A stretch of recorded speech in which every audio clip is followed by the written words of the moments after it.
طلاق کا بات کی وضاحت بہت ہے، بہت سارے اس کے پہلو ہیں. ابھی انہوں نے پوچھا تو طلاق کے الفاظ کے اعتبار سے دو قسمیں ہوتی ہے، ایک صریح ایک کنایا.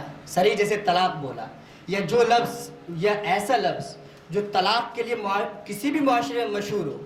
ضروری نہیں طلاق دینا، مثال کے طور پہ بہت سے علاقے میں جواب دینا کہ اس نے اس کو جواب دے دیا، تو جواب طلاق کے معنی میں مشہور ہے، تو وہ طلاق رجعی یا صریح لفظ ہے. ایسے بہت سے علاقوں میں چھوڑ دینا یا ڈیورس. تو اس طرح کے جو الفاظ جو اسی کے لیے استعمال ہوتے ہوں تو وہ صریح ہوتے ہیں. اس سے جب طلاق دی جاتی ہے تو رجعی پڑتی ہے.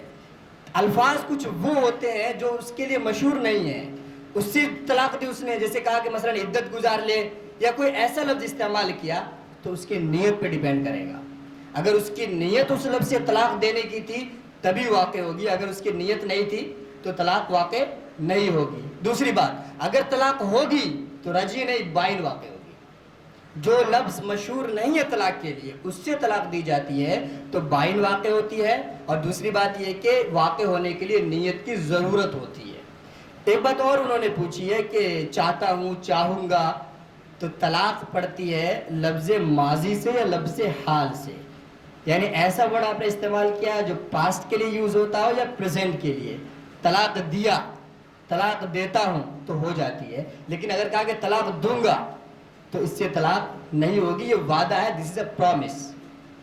یہ ایک پرومس ہے کہ میں دوں گا، اس سے واقع نہیں ہوگی. دیا یا دیتا ہوں، اس سے طلاق واقع ہو جاتی ہے.